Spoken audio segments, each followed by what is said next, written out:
Well, we broke a record. You broke your all-time record with attendance. So I know it's not because of me, but a lot of people came that normally don't come, and I'm very happy about that because home building is very close to my heart.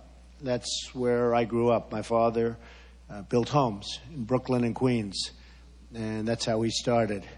And he worked very hard. Building garages, he started off building garages because the car was sort of coming into vogue, and people had houses, but they didn't have any place to store their car. And he worked very hard, and he put my uncle through school, MIT. My uncle went to MIT. My father worked very, very hard. Then my uncle went to graduate school. Then he became a doctor of this, and he went to MIT. And my father kept working. He said, does this guy ever finish school? Then he became a professor at MIT, and my father said, finally. And it was amazing. But my father built houses, and he did it beautifully. And he'd go into the houses, and he'd check for nails. See, the bigger companies don't do this, but the individual guys that do the 1 or 2 or 8 or 10 houses a year, and we have everybody's represented. But my father would go, and he'd pick up the sawdust, and he'd pick up the nails, the extra nails, and he'd pick up the scraps of wood. He'd use whatever he could use and recycle it in some form or sell it. And it was a constant process, and he did a beautiful job. And he would build a house, and in the old days, the really old days, it was $39,999. And I used to say to him, because I'd see the old ads, I'd say, Dad, it's 1 penny. He said, here's the difference. At $39,999, okay, 99 cents, I'll sell that house. At $4,000, I have no chance. Isn't it true? Right? You tell me. But I've always remembered that story. But it was true. And he did great. And people across the street would build, and it would take them longer, and their house wouldn't look as good, and it wouldn't be as well built as my father's houses. And he'd sell, and they wouldn't. And then he'd go buy them out. And he'd fix up the house, and he'd sell it. Welcome to being a home builder, right? That wasn't part of the speech. But that wasn't going to be part of the speech. I don't know why. I just I freewheeled that, and I said, because I'm so comfortable. I mean, honestly, I'm so comfortable in this business, and he taught me so much. I mean, more than anything else, he taught me so much, and we've built great buildings all over the world. We're building a great one now in Washington, D.C. It's almost completed, and it's about a year ahead of schedule, more than a year ahead of schedule, and it's under budget, and yet the quality is way higher than we ever thought we'd do. It's going to be one of the great hotels of the world, and you learn it right from the ground up, and you learn it from home building. If you can build a home, you can build anything, because you have sort of every single trade. I always used to say we have essentially 38 trades if you add them all up, and you better know every one of them. And you better get your right subs. And if you don't have the right subs, you got yourself a problem. And that's what happens. And over the years, you get familiar with people. But then the problem is the subs get so familiar that they start giving you high prices because they know you'll never use anybody but them, right? Right?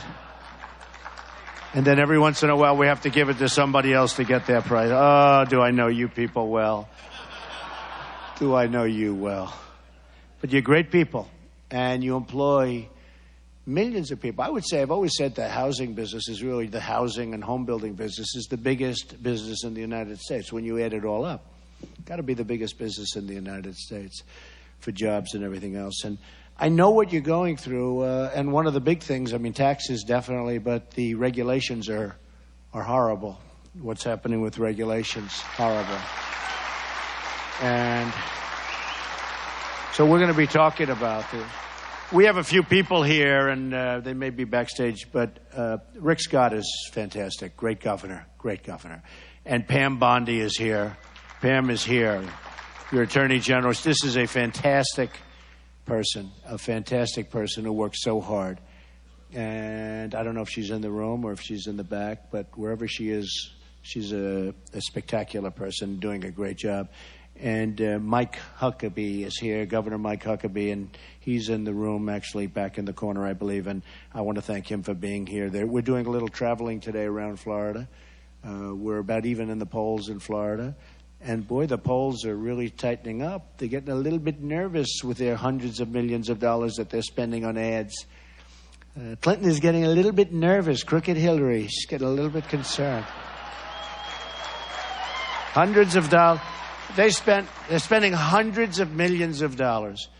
A friend of mine from North Carolina said, Don, please, I wish this election was over with. I can't, every single commercial is about you. Negative ads, negative ads. And he knows they're not true.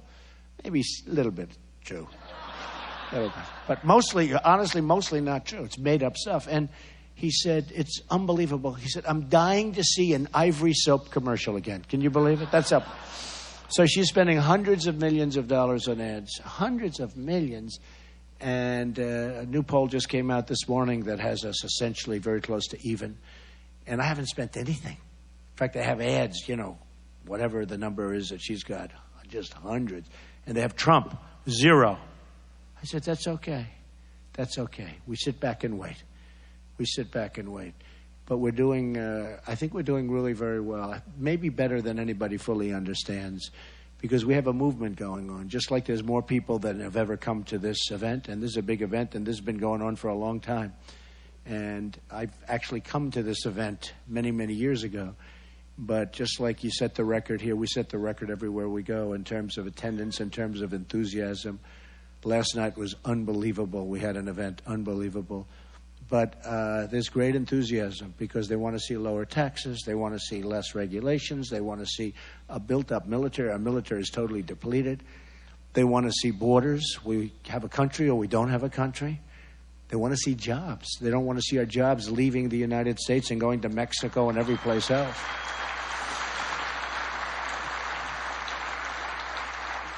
And I just see this on housing equals jobs, right?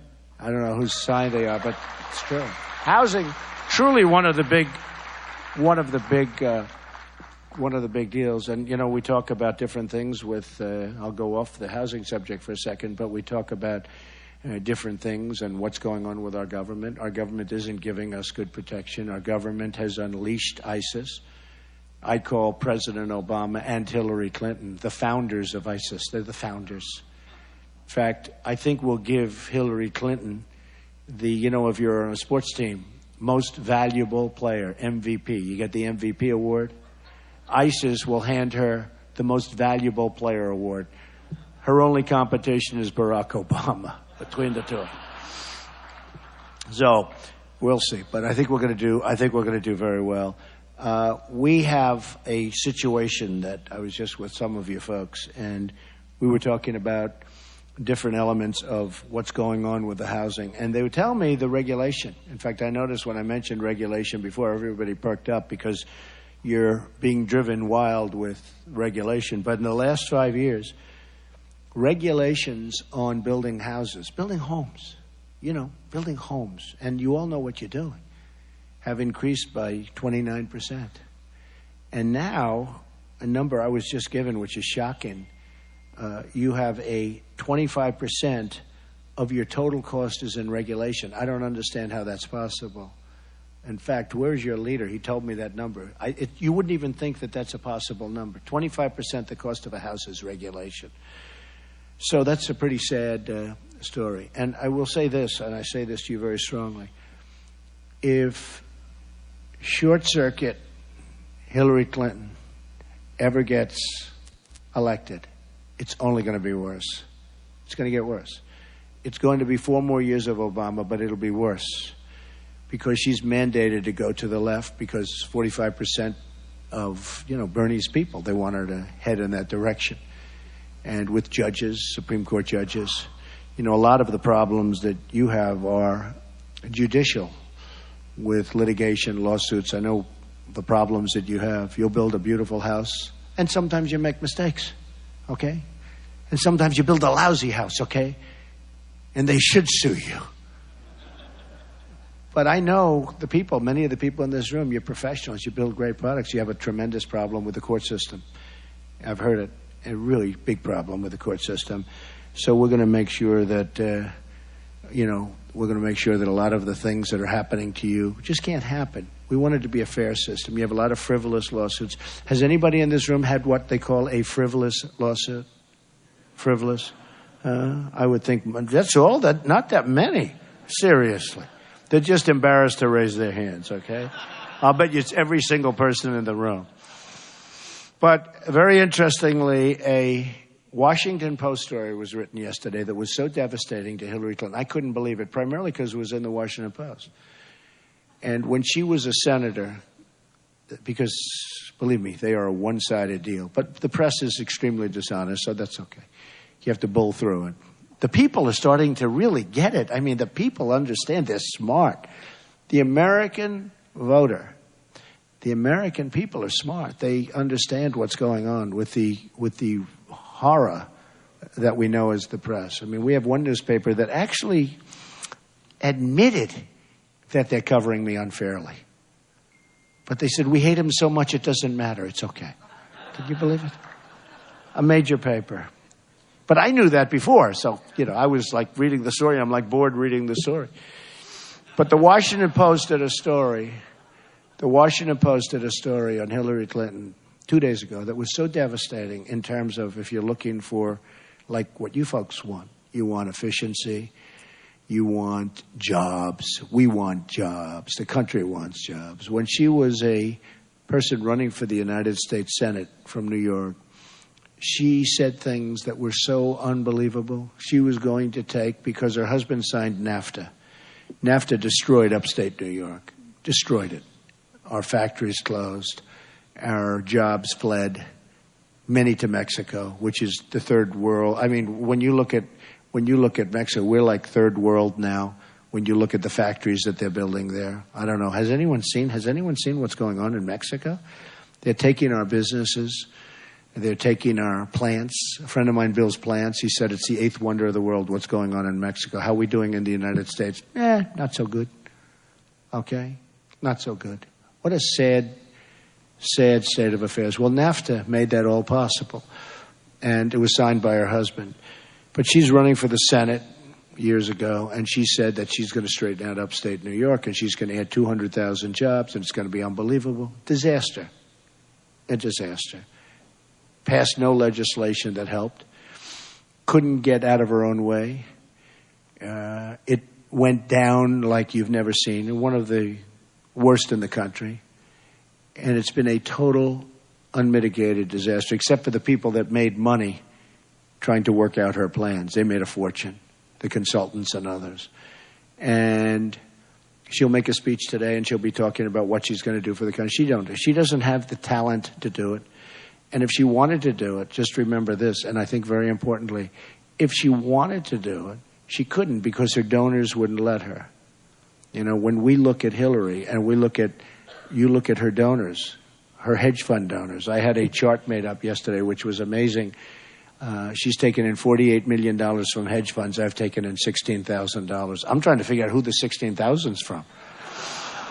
But these are people that are very smart people. They're not necessarily nice people. I know half of them. But these are people that, when they give her $5 million and $2 million and $10 million or whatever they give, and they raise all that money, they're working for them. They want that for them. They're not looking for the country. So by my putting up money from my campaign, I financed my primaries. I'm financing now this. I'm raising a lot of money for the RNC and for the Republican Party. And we're getting tremendous small contributions, thousands and thousands of small contributions, $61 average or thereabouts. And it's amazing. We've taken in a lot of money. And I think very few Republicans would be able to do that. But you have to take a look at this Washington Post story because it's amazing.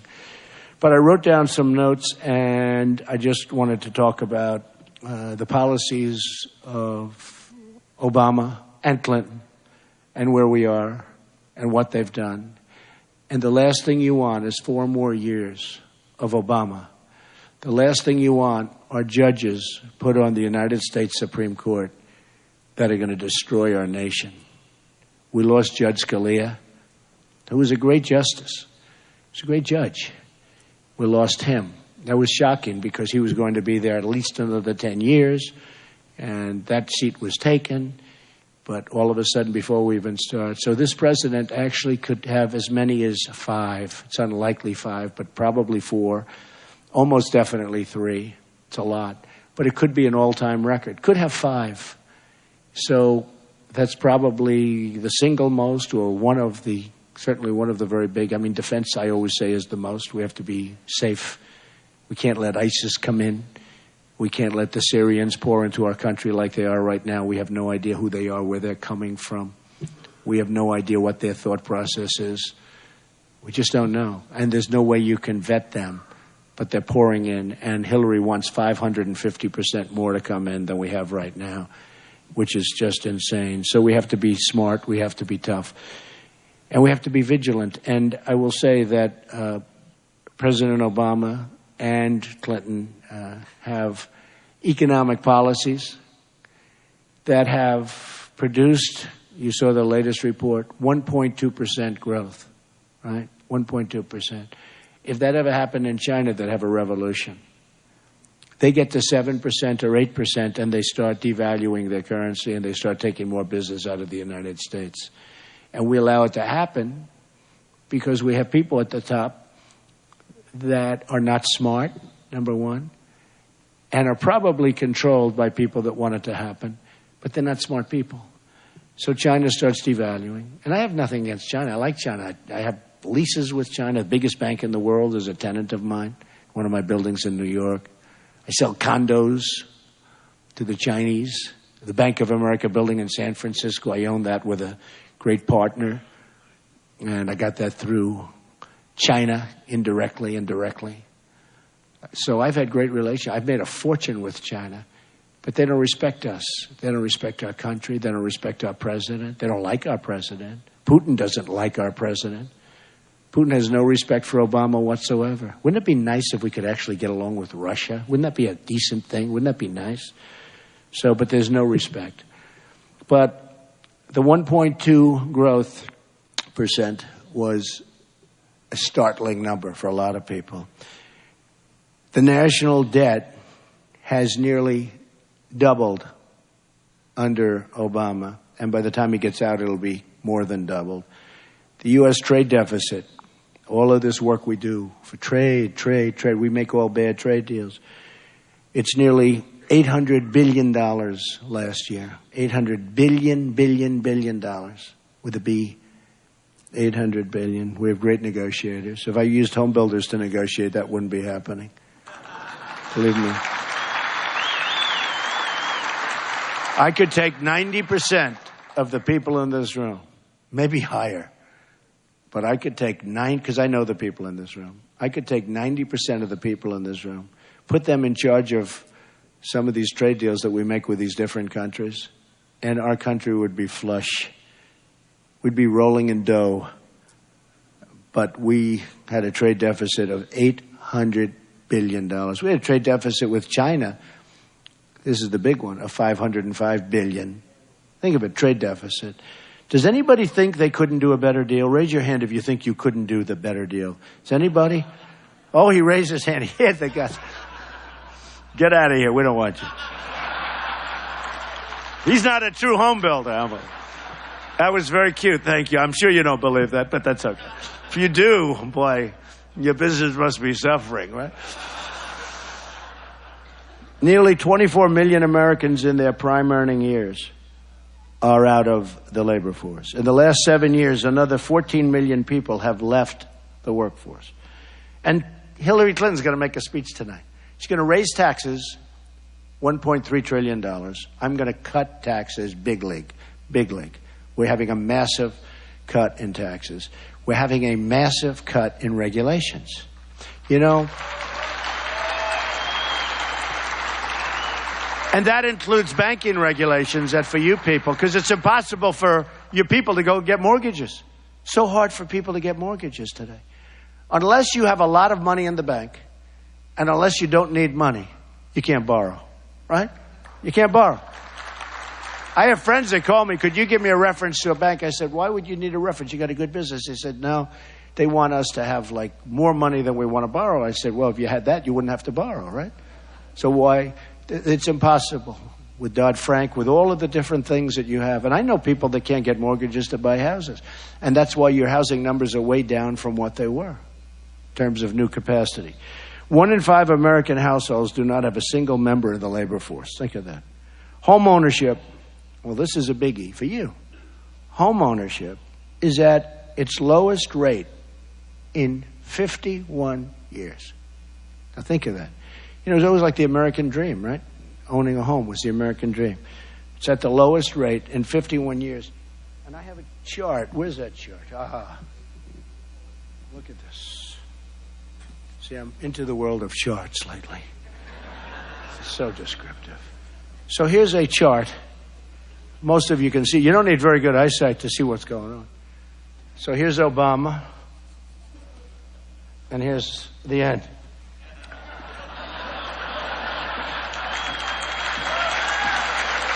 He's not finished yet.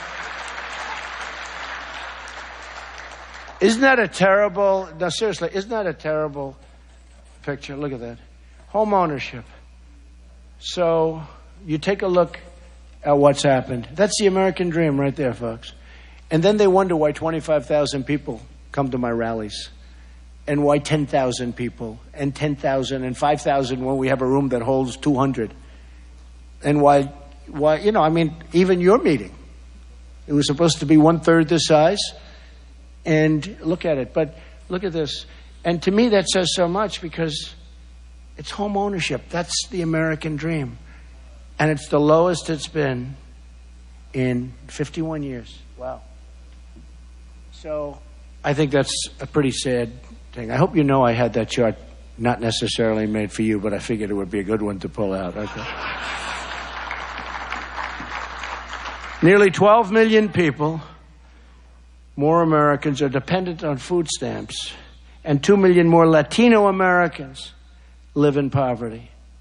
Latino Americans, incredible people. They're living in poverty, 2 million. 58% of African American youth are not employed. 58%. American households are earning $4,000. Let's see, this is, to me, so incredible. American households are earning $4,000 less today than they were 16 years ago. The real number is 18 years ago.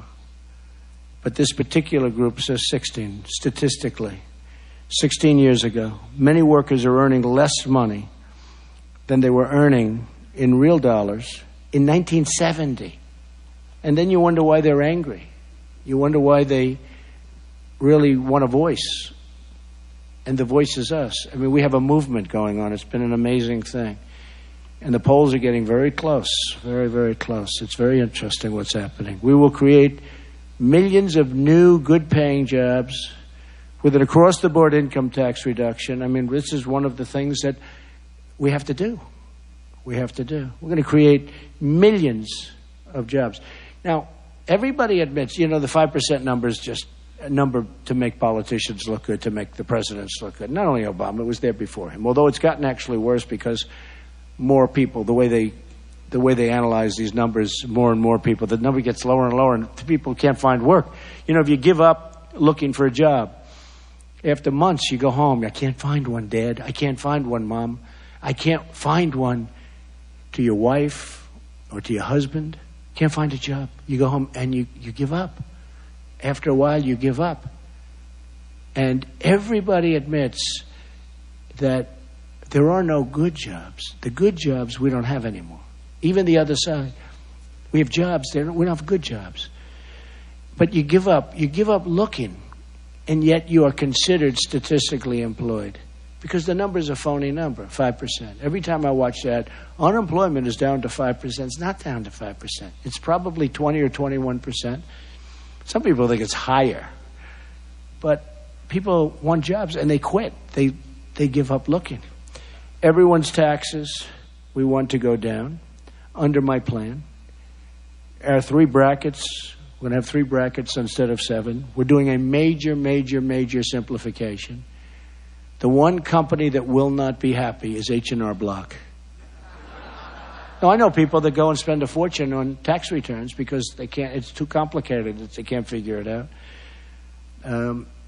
many Americans are going to pay nothing. Now, they're going to pay zero because they're not making enough to live, but they don't want to they're not going to send a tax return. It costs a fortune bureaucratically, billions of dollars. And they don't have money and they're not going to pay. So we're going to make that a little easier process.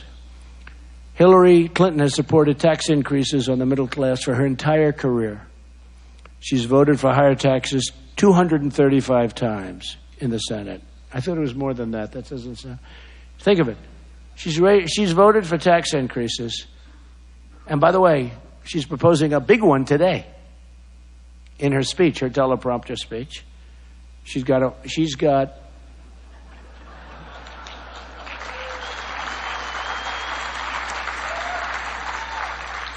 speeches are so short, though. They don't last long. You know, they're like 10 minutes, let's get out of here. Go back home and go to sleep. 3 days later, she gets up and she does another one and goes back home and goes to sleep. Oh, boy, is ISIS hoping for her. Is China hoping? Can you imagine China? They come in. You ever negotiate with the Chinese? They're tough. They're tough. You got to hit them back with a lot of energy. So now she's planning another job-killing $1.3 trillion tax increases. Her plan, $1.3 trillion tax. Think, her plan will tax many small businesses, you folks, by almost 50%. Enjoy your tax increase, folks. That's what it is. I've cut mine down to 15%. 15% for businesses.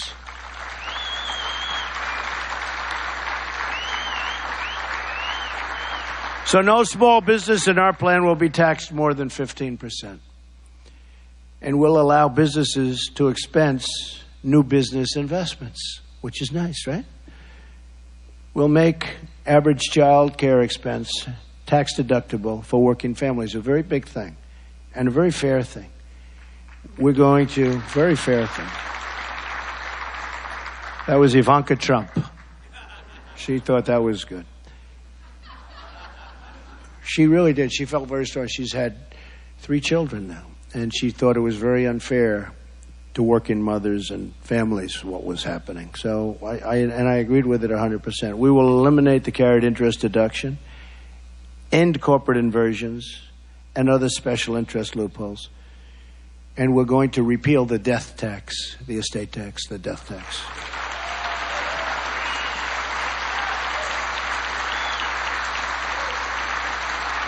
You know, I know so many families that have been destroyed by the death tax, where they have a business and the business is going along and the business has a certain value and they can't make a deal with the government and they end up losing their business. Sometimes they can't even sell it, but they end up losing their business or they have to sell their business. And the people that come in don't run the business the same way and the business goes out of business. Farmers are hit hard. Housing companies are hit hard. I guess housing companies are hit very hard. Especially when you want to keep it going and you want your children to take over and keep running your business. And it's a very, very unfair situation. And the tax is massive, and it doesn't amount to a lot of money for the country. It's not a huge amount of money, believe it or not. But it is just a destroyer of businesses. The farmers they don't know what to do about it. They don't know what to do. They go out of business. Overregulation, which is a big problem, is costing our economy $2 trillion a year. Think of that. And you are a big beneficiary of overregulation because there's nobody other than, I would say, the energy industry that's overregulated more than the home building industry. And nobody. We just went 25%. 25% the cost of a house. I think we should get that down to about 2%. You know, honestly. No, honestly. It's ridiculous. The U.S. economy today is 25% smaller than it would have been without the surge of regulations since 1980. I think that's true.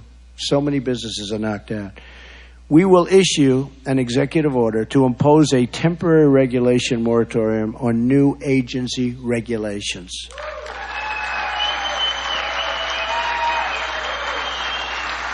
Very much like Governor Mike Pence, who's a terrific guy, by the way. Mike Pence, what a good pick that was.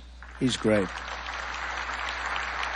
He is great. He's done such a job in Indiana. AAA rating, low debt, low everything, and low unemployment. When he took it over, well, they had a very good governor before him, too. The combination was incredible. Mike Pence has done an incredible job in Indiana, so I'm really honored to have him with us. He's been amazing. And he's a big cutter of regulation, that I can tell you. We'll cancel all illegal and overreaching executive orders signed by President Obama.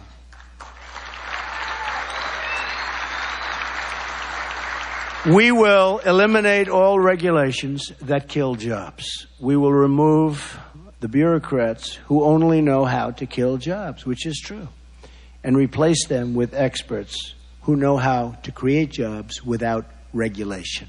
Okay? Our goal is to keep jobs and wealth in America. We're going to keep them in America. We're not going to let them go to all of these countries that think we're the stupid people. They think we're the stupid people. We're not stupid. We have stupid leaders. And we can't take it anymore. And that's why we're doing this. And that's why I'm running. Because I got tired of watching an Iran deal. I got tired of watching a Sergeant Bergdahl deal. We get Bergdahl, a traitor.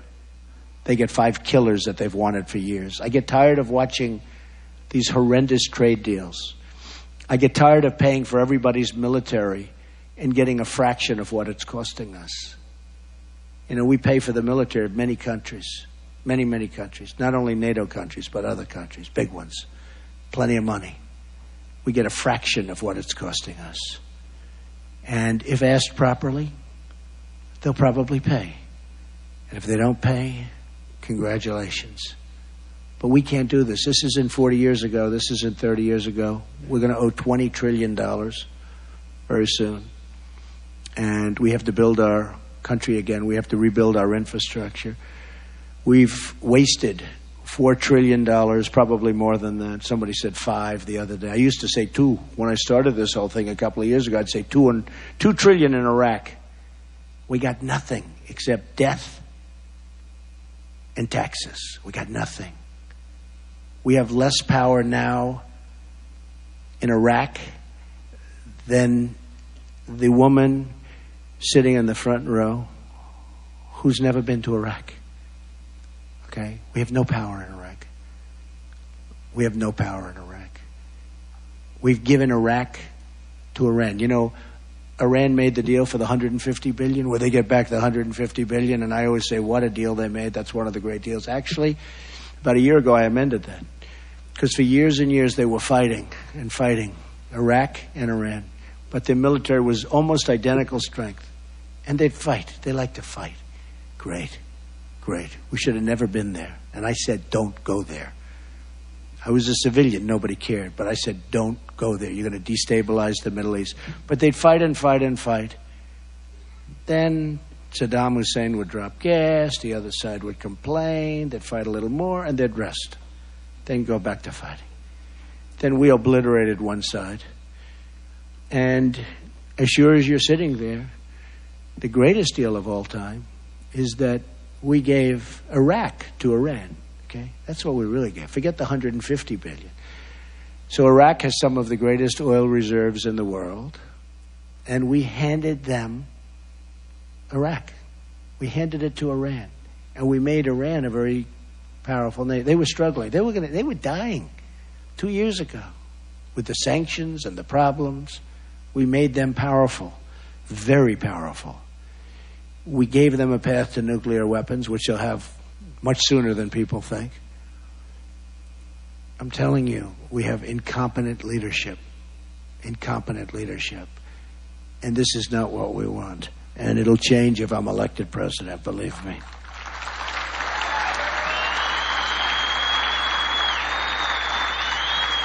So, our goal is to keep jobs in America. Our goal is to keep wealth in America. We need wealth. A woman came up to me. She said, Mr. Trump, I didn't like the way you said we have to be rich again. I said, I don't like it either, but we have to. We want to save Social Security. We want to save our industries. We want to save people. We want to save Medicare.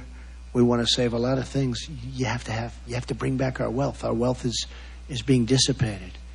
We're in a bubble. We're in a big, fat, ugly bubble. And she said, I understand it, but could you say it nicer? I said, I promise. What can I do? Hillary Clinton wants to tax and regulate our economy to death. So just remember, if you vote for Hillary Clinton, and if she gets in, it's hard to believe she'd get in with all of the dishonest things she's done. Hillary Clinton wants to tax and regulate our economy to death. If you were a foreign power looking to weaken America, you couldn't ask for anything better than Hillary Clinton as your president. So I only say this. I have a very, very simple policy. It's called America First. We're going to put America first. We're going to make trade deals that are good for us. We're going to make trade deals that are good for us, not good for some other country. We don't put America first. And the reason is because the donors, special interests, and lobbyists have total power over our politicians. They have no power over me. I'm going to do what's right for our country. And we're going to do it in a very friendly manner. We're going to have great relationships, better than we do now. I mean, we don't have good relationships with Mexico. We don't have good relationships with China. We don't have good relationships with most of these countries, and they do nothing but take advantage of us. We're going to have great relationships, but it's going to be a two-way street instead of a one-way street. We'll have actually better relationships. So I only say this. I have great respect for home builders. I have great respect because I grew up with a home builder. He's a really good home builder. And I used to sit at his knee with blocks, and I'd watch my father or listen to my father negotiate on the phone with the plumbers and the sheetrockers and the electricians and all of them. And I learned. He didn't say, listen to this, this is the way you negotiate. No, I listened for so many years that by the time I was 14 or 15, I think I could build a home as well as I could build it today. I learned tremendous things from a home builder, from a very good home builder, from a man that loved what he was doing. He didn't like taking vacations because he got bored. He wanted to build another house.